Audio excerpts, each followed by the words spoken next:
Ya se ha hablado mucho acerca de la conciencia.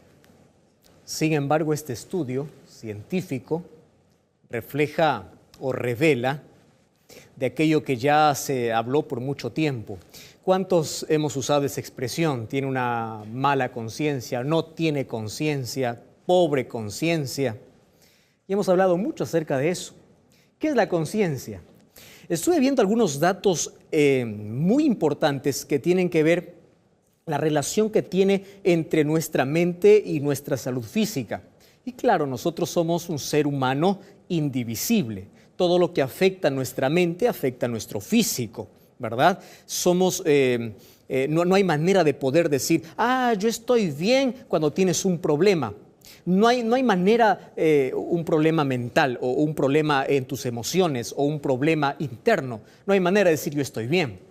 Por más que tú puedas intentar mostrar un mejor rostro, por más que tú intentes dar lo mejor o fingir de que todo está bien, tú sabes que hay algo que anda mal. Ahora, lo curioso es que hay muchas enfermedades o muchas personas que hoy están en hospitales, que se encuentran en clínicas. Hay personas que el medicamento no les da ningún resultado, no hace ningún efecto, porque su problema no es solamente físico, su problema es mental. Hay muchas personas que tienen una conciencia o un cargo de conciencia. Este cargo de conciencia no les deja comer, no les deja dormir, noches de insomnio, se enferman, van al médico, reciben un tratamiento, reciben medicina y por tiempo están allí paralizados y no saben qué cosa es. Puede ser que tu problema no sea físico, sea de tu conciencia o del cargo de conciencia, o estés amarrado a un pasado, o es una decepción o una herida no curada, o es el odio que hay en tu corazón. Y hay muchas personas que no sanarán de sus enfermedades a menos que no perdonen. Hay muchas personas que no saldrán del hospital o la medicina no hará efecto a menos que primero no estén en paz consigo mismos o a menos que no suelten el pasado al cual ellos están atados.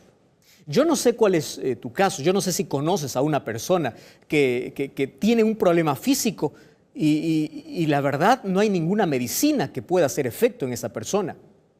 Muchas de las enfermedades entonces tienen un origen en nuestra mente. Ahora, el mayor complejo, el mayor problema que tenemos los seres humanos es que la mayoría sufre de un cargo de conciencia. Esa expresión, cargo de conciencia, va más allá de una expresión, va más allá de eso. Hay muchas personas que no pueden lidiar consigo mismos, o no pueden vencer, o no pueden tener una conciencia limpia, o no pueden dormir porque allí en su cabeza, en su mente, están cada vez recordando las cosas que han hecho. Y eso te está quitando la paz mental. Por otro lado, la mayor búsqueda del ser humano es tener paz. Ahora, si una conciencia cargada, una conciencia pesada, nos puede enfermar no solamente emocionalmente, sino también físicamente, aquí partiríamos preguntando algo. ¿Qué es la conciencia? Yo estuve buscando algunos conceptos interesantes y me pareció extraordinario el que yo quiero compartir. Mira este concepto de conciencia. Quiero que prestes mucha atención. Dice así: en lo íntimo del ser humano habita un centinela invisible. ¿Escuchaste la expresión? Centinela invisible que procura nuestro bien. Y me encanta esta expresión porque dice, se comporta con la bondad de un ángel o con la dureza de un testigo acusador. Este vigía del alma no solo nos advierte de cómo debemos ser, sino que nos atormenta cuando no escuchamos su voz. A este guardián de la felicidad lo llamamos conciencia.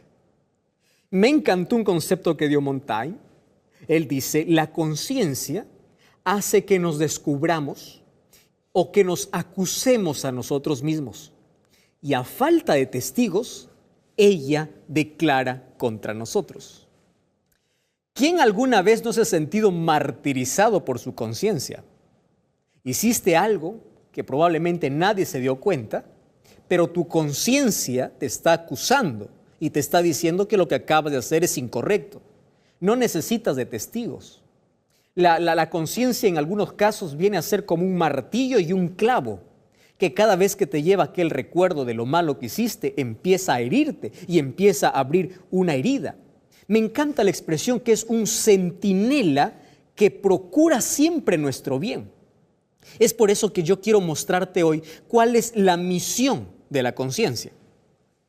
Entonces, Dios al crear al ser humano y al crear aquello que nosotros llamamos conciencia, lo hizo con una misión.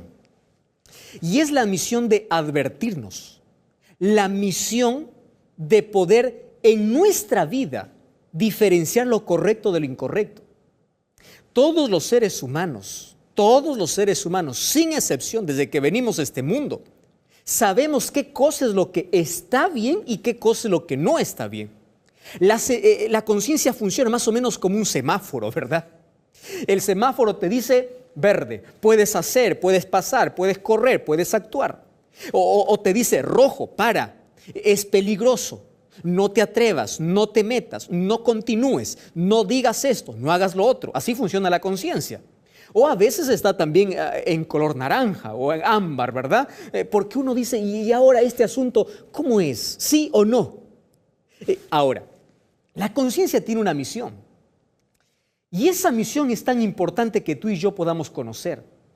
La conciencia quiere librarnos, escúchame esto, de todo aquello que va a romper nuestra sensibilidad. Querido, y esto es muy serio lo que te voy a decir.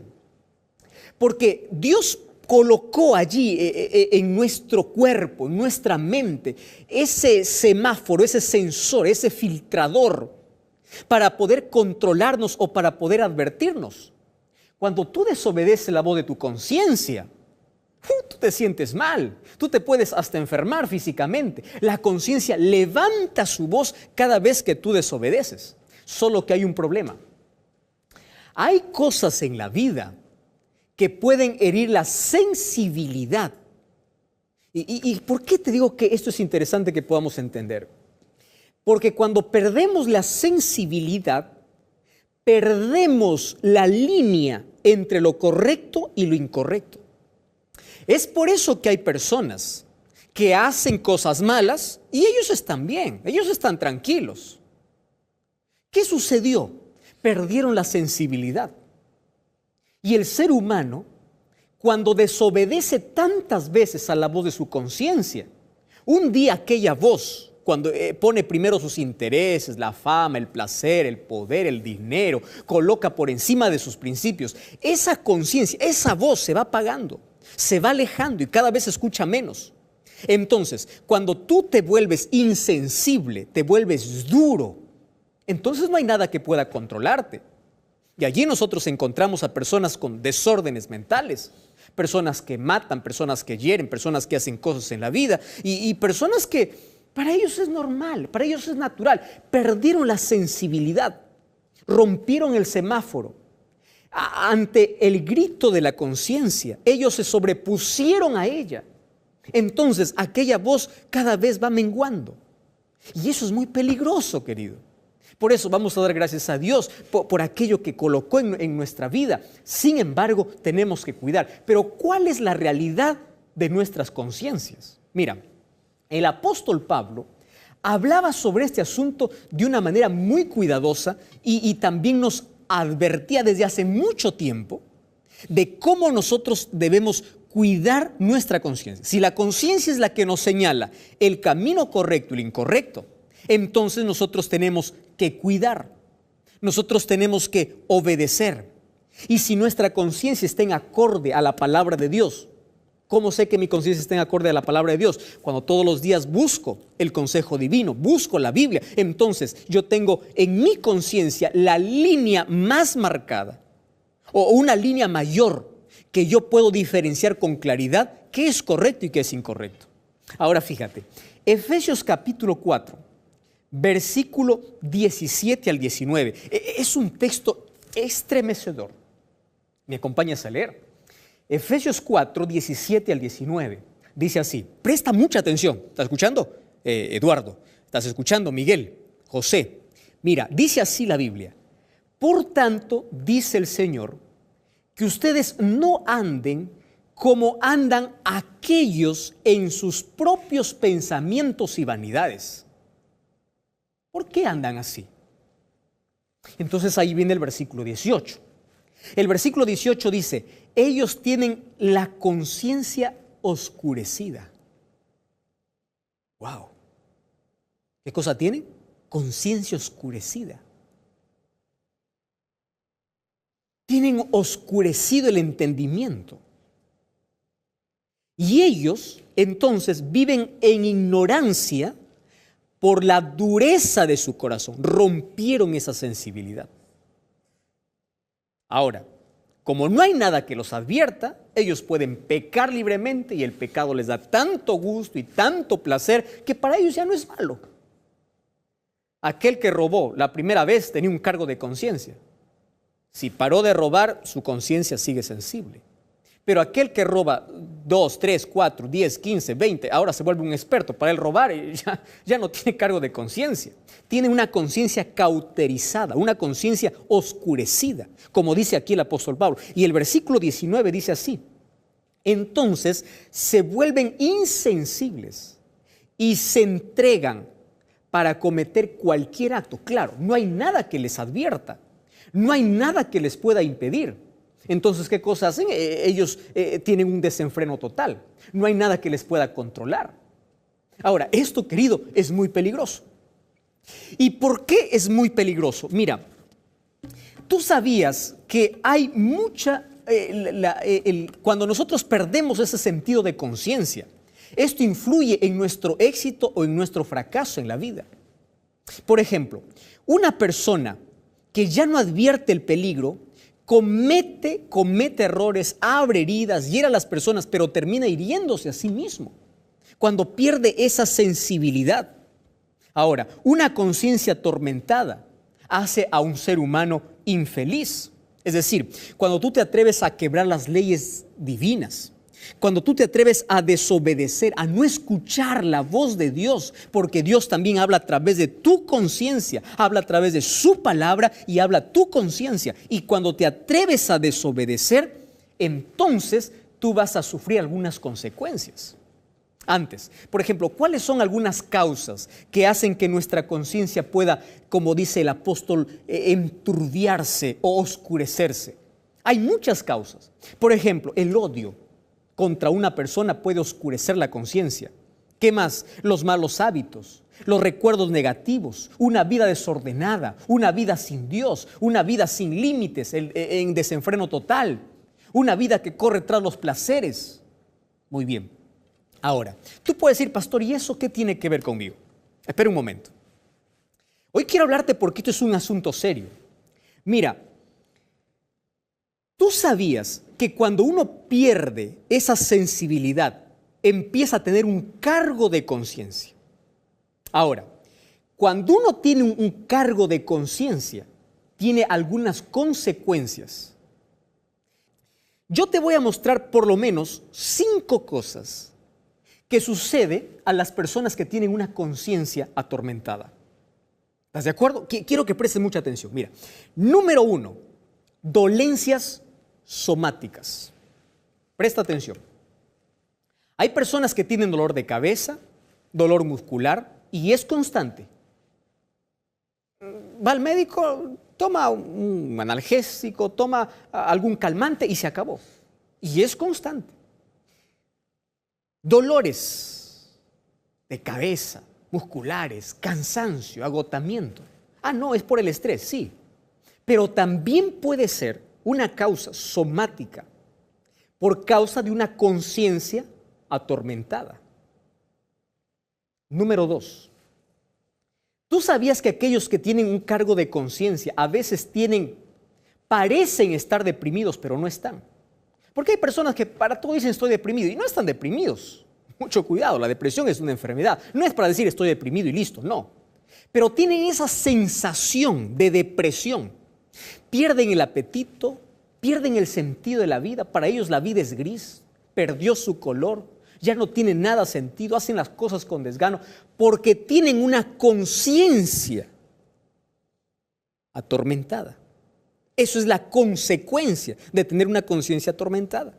Entonces, el problema no es que no tengas ganas, el problema está dentro de tu corazón, está en tu mente.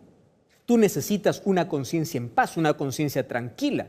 Pero el tercero me llamó mucho más la atención, y es que el tercer paso en esto es la censura. ¿Sabes qué cosa significa censura? Censura es cuando una persona camina por la calle o está en la casa y piensa que todo el mundo le mira y le está condenando. ¿Tú ya viste ese tipo de personas?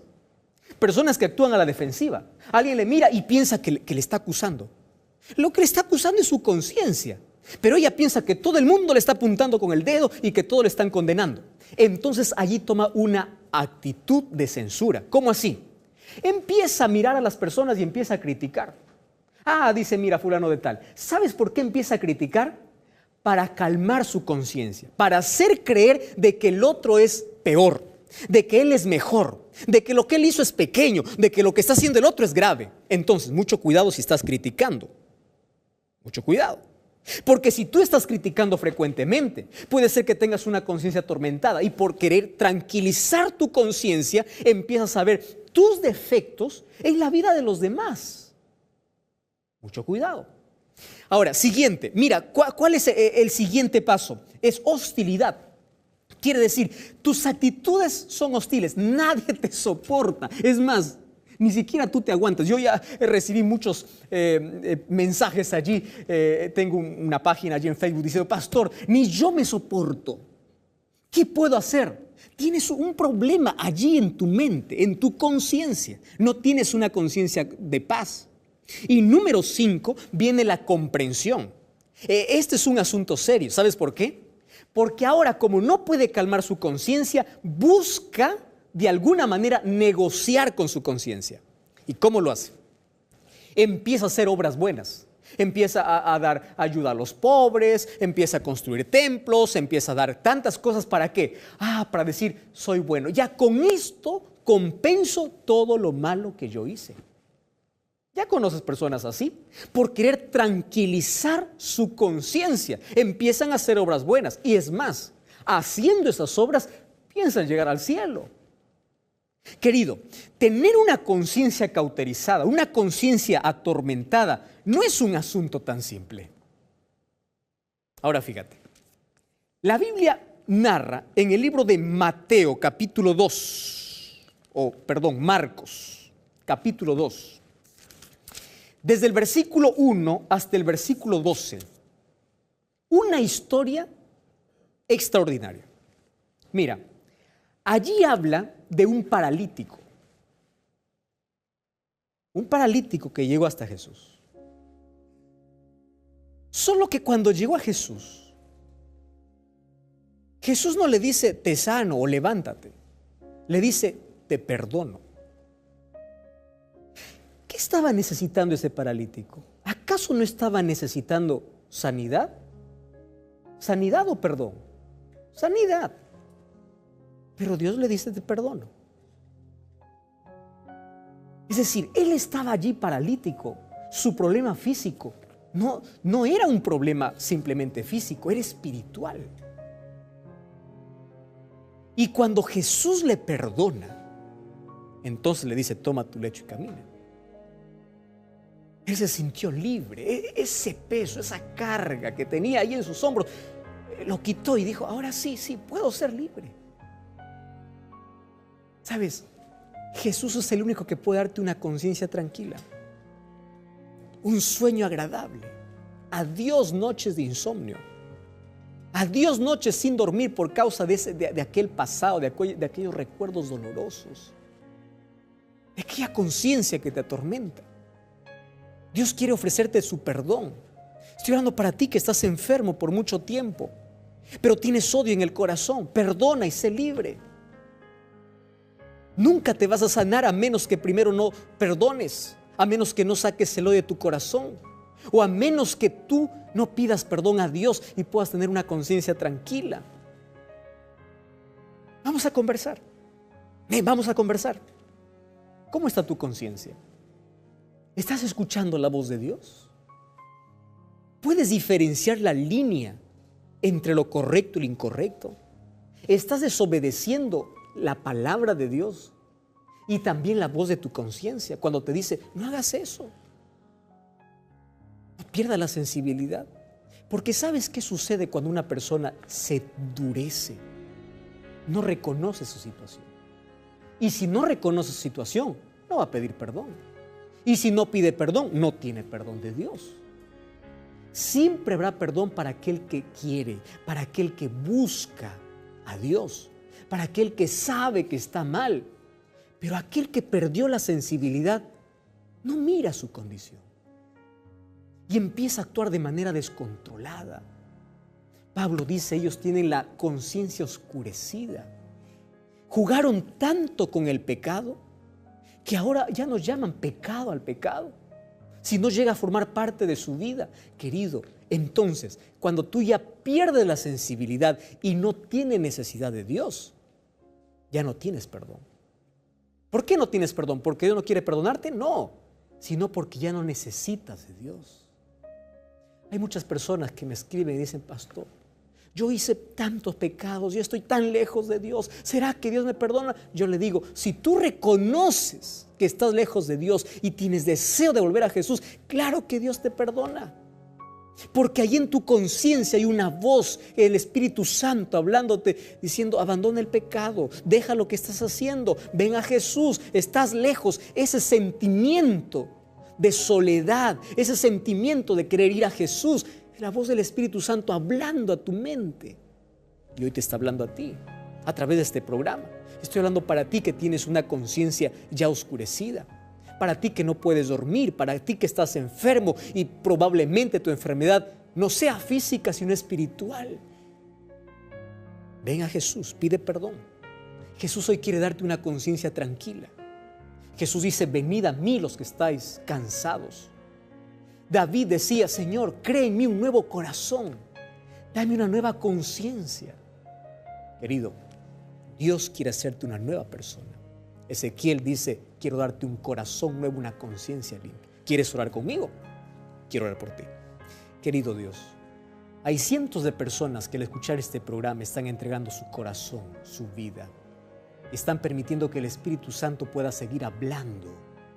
A partir de hoy nos sometemos para poder escuchar aquella voz que nos habla a través de nuestra conciencia, a través de tu palabra. Y queremos ser fieles a tus principios. Toma nuestra vida. Danos una conciencia limpia, un corazón puro. Permítenos dormir en paz, tranquilos, sin una conciencia atormentada. Dando la paz que necesitamos. En el nombre de Jesús. Amén. Como cada semana te invito a buscar una iglesia adventista del séptimo día. Te espero este sábado. Y recuerda que la verdad te da libertad y te prepara para la eternidad.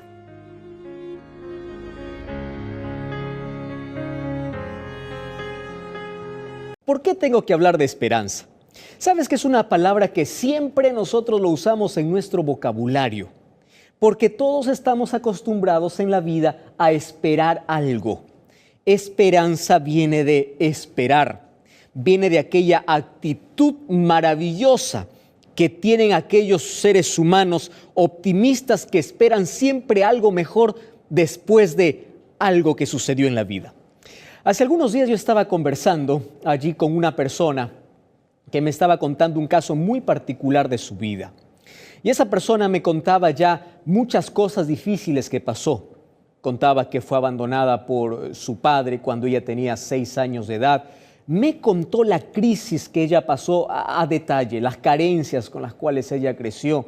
Y mientras yo leía esa historia, porque estábamos allí conversando por una red social, mientras yo leía su historia, trataba de ponerme en su lugar y yo decía, nunca voy a entender a esa persona a menos que no haya pasado yo también por esa historia o por ese problema que ella pasó.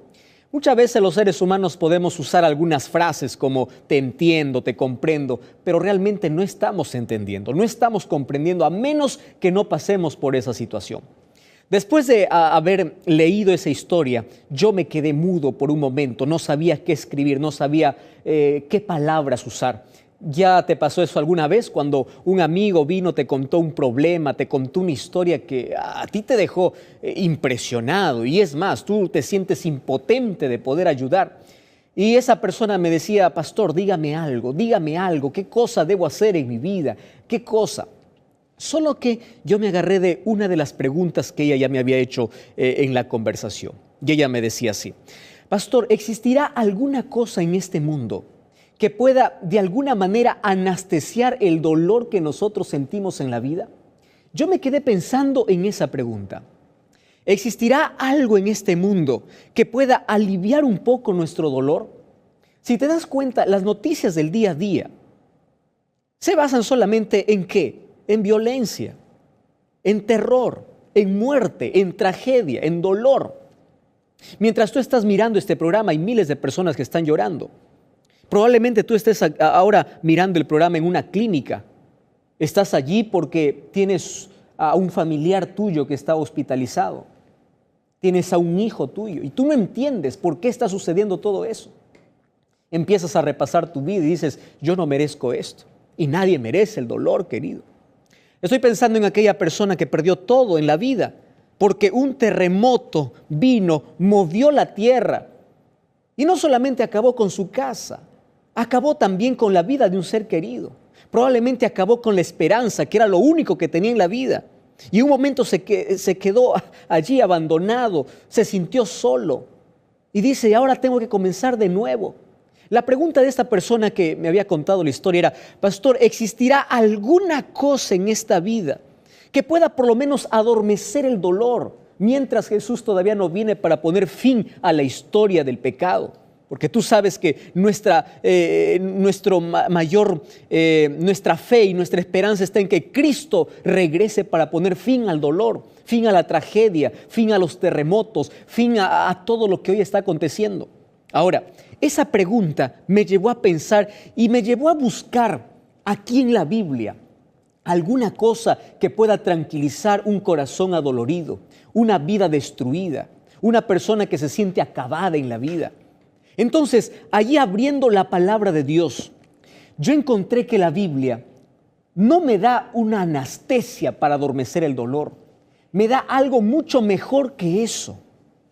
Y sabes, y hoy te quiero hablar de aquello que hace que el ser humano pueda sentirse vivo, de aquello que el ser humano pueda sentirse aún con fortaleza, de aquello que el ser humano puede agarrarse para levantarse del polvo, de donde está destruido, de donde se ha caído.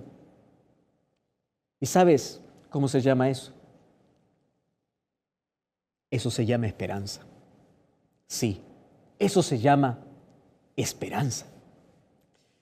Mira lo que dice la Biblia en el libro de Romanos, capítulo 12, versículo 12. Quiero que prestes mucha atención. Tienes una Biblia ahí contigo. Vamos a leer juntos, ¿sí? Vamos a leer. Leemos juntos, ¿está bien? ¿Estás preparado? Dice así la Biblia, Romanos 12, 12. Aquí el apóstol Pablo está escribiendo. Dice así: gozosos en la esperanza. ¿Qué te parece? ¿Qué te parece esta expresión?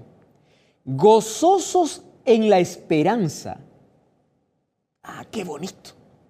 Si te das cuenta, lo que marca la diferencia entre estos dos grupos de personas es la esperanza. No es otra cosa. Un cristiano tiene esperanza porque espera. ¿Espera en quién? Espera en Jesús. ¿Y cuál es su esperanza? Es que hoy él puede perder un ser querido. Puede perder a mamá, puede perder a papá, puede perder a un hijo, puede perder. ¿Eso causa dolor? Sí. ¿Un cristiano llora cuando pierde un ser querido? Sí, llora. Llora. ¿Siente la ausencia? Siente.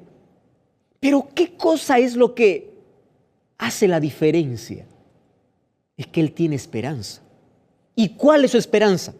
De que esa persona un día va a resucitar, va a volver a abrazar y nunca más se va a despedir de esa persona, porque cuando Cristo regrese, si esa persona murió aceptando a Jesús en la vida, va a resucitar y va a vivir por la eternidad.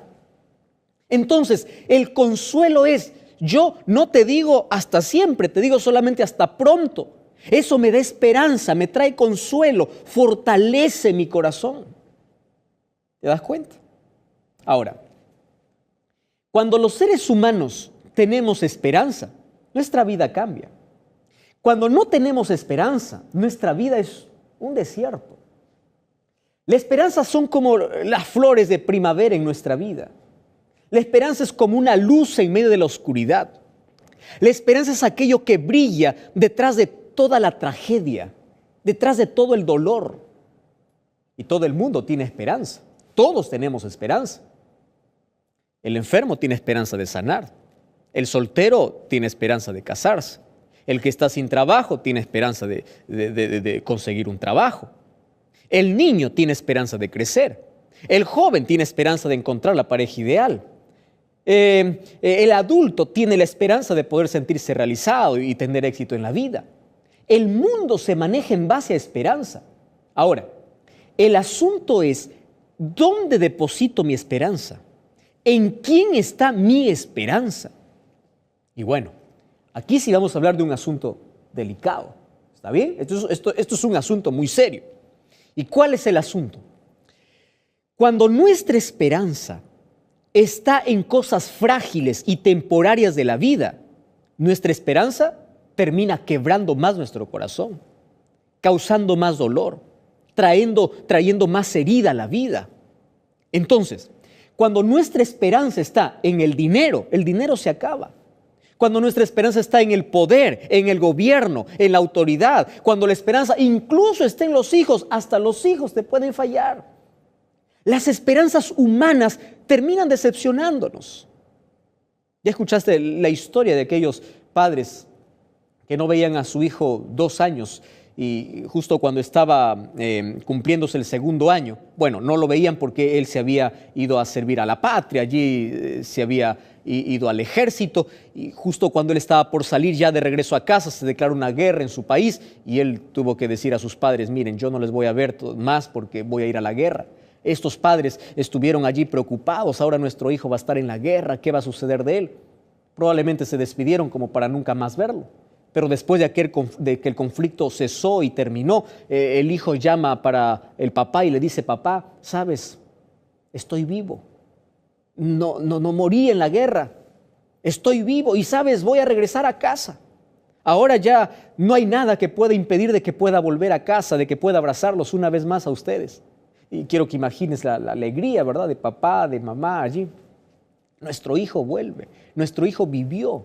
Nuestro hijo vivió, imagínate, salir vivo después de haber enfrentado a un enemigo, una guerra. Eso es un milagro. Bueno, ahí estaba con tanta alegría, así es que los padres dijeron, esto no tiene que ser un recibimiento así sencillo, tenemos que hacer algo. Allí comunicaron a todo el pueblo, porque este muchacho era conocido por todo el pueblo. Hicieron invitaciones para todos. Allí hicieron mucha comida para el día de su llegada, hicieron un enorme cartel allí en la casa, allí contrataron alguna banda para dar la bienvenida, habían músicos, instrumentos, había fiesta. Los padres querían que cuando llegue el hijo después de haber salido de la guerra victorioso, él pueda sentirse bien recibido. Y todo estaba armado para ese día que él había dicho que va a llegar, y llegó ese día. El corazón palpitaba allí fuertemente, allí en los padres, y toda la comunidad, todo el pueblo se reunía allí en la casa para poder recibir a este muchacho. Y cuando todos estaban allí en sus debidos lugares, estaban armando la fiesta, ya había música, ya había comida, se recibe otra llamada. Y esa llamada no era del hijo, sino de la policía. Decía, ¿usted es el padre o la madre o el familiar de fulano de tal? Sí, decía. ¿Qué sucedió? Pues dice, mire, estamos en tal kilómetro y era solamente a 10 minutos de la casa, a 10 minutos de llegar a casa. Este muchacho tuvo un accidente y en ese accidente murió. Durante 2 años, durante una guerra, él se mantuvo vivo, pero a solo 10 minutos de la casa, él perdió la vida. Ahora, toda su esperanza, la esperanza de estos hombres, de este hombre, de esta mujer, de los padres de este muchacho, quedó hecho pedazos. Nuestras esperanzas humanas pueden fracasar. Nuestra esperanza en algo que es humano, es frágil, se puede romper y puede causarnos mayor dolor. ¿Qué cosa es lo que puede ser la esperanza por mí? En la Biblia yo encuentro a un personaje llamado Job. Ya escuchaste la historia de este hombre. La Biblia lo presenta como un hombre recto, justo, temeroso y apartado del mal. Qué privilegio ser presentado así por la palabra de Dios. Justo, recto, apartado del mal. Una persona entregada a Dios. Solo que también sabes de que en un solo día él perdió todo lo que tenía en la vida. Perdió sus hijos, perdió sus animales, perdió su casa, perdió la salud, perdió amigos y hasta perdió la esposa. Porque aún su esposa, su compañera, aquella que debía darle ánimo en ese momento difícil, le dijo: tanta maldad, tanto problema, tanta tragedia, maldice a tu Dios y muérete. Los amigos de Job, aquellos que debían estar allí para orar por él, para decir: mira, hemos venido para ayudarte, hemos venido porque hemos sabido todo lo que te ha pasado y aquí estamos juntos contigo, empezaron a repasarle su vida y decirle: tú estás sufriendo por algún pecado. ¿Cómo crees que se sintió este hombre? Se sintió solo, abandonado probablemente más de una vez. No tenía salud. Él tenía llagas desde la planta del pie hasta la cabeza. Él se rascaba allí con una teja. Había dolor. Había perdido todo. Imagínate tener que soportar tanta tragedia junta. Todo eso vino en un solo día. Tener que soportar la pérdida de tus bienes materiales, pero la mayor pérdida, la pérdida de sus hijos, la pérdida de la salud y sentirse solo. En una situación como esta, muchos hubiesen tomado la decisión de poder morir. Algunos hubiesen dicho: esto no es justo, mejor es la muerte. Y hasta se pudo haber justificado si es que Job hubiese decidido morir. Sin embargo, a pesar de que Job en los primeros capítulos expresa su malestar porque él es humano, mira lo que dice en el libro de Job capítulo 19, versículo 25 al versículo 27. ¿Estás con tu Biblia? Job capítulo 19, versículo 25 al 27. Allí dice así: yo sé que mi Redentor vive y sé que al fin se levantará sobre el polvo y que después que mi piel esté deshecha, en mi carne yo he de ver a Dios. ¿Qué cosa es lo que está hablando Job? Yo tengo esperanza. Este cuerpo puede ser destruido, pero nunca alguien podrá destruir mi esperanza. Mi esperanza está en Dios. Pude haber perdido todo, absolutamente todo, pero mi esperanza está intacta. Es por eso que el apóstol Pablo en el libro de Primera de Corintios capítulo 13 dice que existen 3 virtudes del cristiano: fe, esperanza y el amor. La fe siempre acompaña a la esperanza, o la esperanza siempre acompaña a la fe. Cuando tú tienes fe en Dios, entonces en tu corazón hay esperanza, porque Jesús debe ser el centro de nuestra esperanza.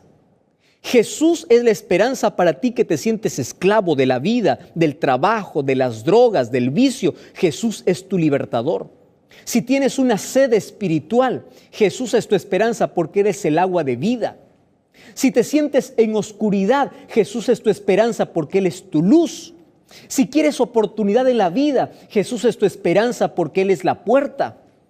Si tú necesitas saciar el hambre espiritual que tienes, Jesús es tu esperanza porque Jesús es el pan de vida. Si quieres vivir y vivir eternamente, Jesús es tu esperanza porque Él dijo: yo soy el camino, yo soy la verdad y yo soy la vida. Si tu esperanza está lejos de Jesús, o estás esperanzado o esperando alguna cosa humana, de seguro que vas a terminar frustrado en esta vida. Tu esperanza tiene un nombre y tu esperanza es Jesús. Me encanta lo que dice el libro de Salmos, capítulo 71, versículo 5. A mí me gusta mucho Salmos capítulo 71, 5. Allí mira lo que escribe David: tú, Señor, eres mi esperanza. Tú has sido mi seguridad desde mi juventud. ¿No te parece esto extraordinario? Tú eres mi esperanza. Y él podía esperar en cualquier otra cosa, pero puso su esperanza en Dios. Cuando nosotros esperamos en Dios, podemos atravesar por valles oscuros. Podemos experimentar tragedias. Podemos perder un ser querido.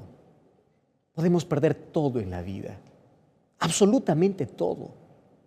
Pero si tienes esperanza, Cristo, si haces de Jesús tu mayor esperanza, entonces tendrás alivio en el dolor.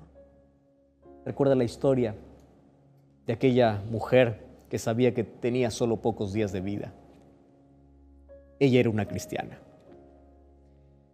Así que como sabía que iba a morir, llamó al pastor y le dijo: pastor, yo quiero armar mi funeral y yo quiero decirle qué cosa es lo que debe haber el día que me están velando. El pastor, un poco conmovido, se sentó al lado de esta mujer, le dijo: pues dígame. Ella eligió los himnos, eligió el sermón, le dijo: yo quiero que usted predique mientras yo estoy allí velando y mientras están mis amigos y familiares, quiero que predique este texto, quiero que se cante, este es mi himno favorito, quiero morir vestido de esta forma, y empezó a detallar. Y bueno, cuando ya terminó de detallar todo el servicio fúnebre, el pastor se iba a despedir de esta hermana y le dice: pastor, espere un momento más, me faltó lo más importante. ¿Qué cosa puede haber más importante? Cuando yo muero, le dijo ella, yo quiero morir con un tenedor en la mano derecha. ¿Un tenedor? ¿Qué? ¿Por qué? ¿Qué significado tiene eso? Y esta mujer le explicó y dijo: sabe, los últimos años de mi vida yo me he dedicado a servir. He servido en fiestas, he servido en asuntos importantes. Y cada vez que yo recogía los platos, le decía siempre a la persona: tienes que tener el tenedor en tu mano, porque hay algo mejor que va a venir. Lo mejor va a venir, y eso mejor era el postre, era lo más delicioso, aquello que se esperaba. Entonces, cuando alguien me vea con el tenedor en la mano, mientras yo esté allí en mi cajón, yo quiero que le diga a la gente así: yo estoy muriendo, pero lo mejor está por venir. Y lo mejor es que Cristo regresa para poner fin a la muerte, fin a la historia del pecado, fin al dolor, fin a aquello que te hace llorar. Querido, la esperanza no es una simple anestesia. No, la esperanza es gozo. Por eso el libro de Tito, capítulo 2, versículo 13 dice: aguardando la bienaventurada esperanza. ¿Sabes qué significa eso? Que los cristianos esperamos. Mientras esperamos puede haber lágrimas, puede haber sufrimiento, puede haber dolor, pero la esperanza es mayor porque nuestra esperanza es Cristo. Nuestra esperanza es Jesús. Y hoy quiero hablar para ti. ¿En quién has depositado tu esperanza? ¿En quién estás esperando? ¿Es Dios tu esperanza? ¿O es tu dinero? ¿O es tu poder? ¿O vives confiado en alguna promesa humana? Jesús debe ser tu esperanza. David decía: desde mi juventud tú eres mi esperanza, tú eres mi Dios. Jesús es la esperanza para tu vida. Si crees que todo está arruinado, si crees de que ya estás perdido, fuiste demasiado lejos en la vida, hay esperanza para ti. Estoy hablando para ti que te sientes destruido. Hablo para ti que te sientes hundido en el pecado, te sientes embarrado en la miseria, sientes que no puedes dejar un vicio, sientes que hay un oscuro pasado en tu vida, sientes que no puedes o no tienes fuerzas para continuar. Tú que piensas desistir en la vida, o tú que has perdido todo, perdiste hasta un ser querido y estás viviendo un momento de crisis en tu vida, no está todo perdido. Jesús es tu esperanza y quiero que te aferres a esta esperanza. Y si Jesús llega a ser el centro de tu vida, el centro de tu esperanza, todo tendrá sentido. ¿Quieres aceptar a Jesús como la mayor esperanza de tu vida? ¿Quieres aferrarte a Él? Yo quiero orar por ti. Quiero orar por ti, ¿me permites? Cierra tus ojos. Querido Dios, gracias porque tu palabra llena de esperanza mi corazón. Y a partir de hoy quiero hacer de Jesús mi esperanza, mi Salvador. Quiero entregar mi vida en las manos de Dios. A partir de hoy quiero vivir una vida con esperanza, una vida con sentido. Por eso abro mi corazón para que tú puedas vivir en mí, en el nombre de Jesús. Hablando de esperanza, yo quiero invitarte para que este sábado tú puedas visitar, puedas buscar una iglesia adventista del séptimo día. Allí serás bien recibido. Estaré listo allí para poder abrazarte en nombre de uno de los hermanos que estarán allí listos para recibirte. Te espero este sábado a ti y a toda tu familia. Recuerda, la verdad te da libertad y te prepara para la eternidad.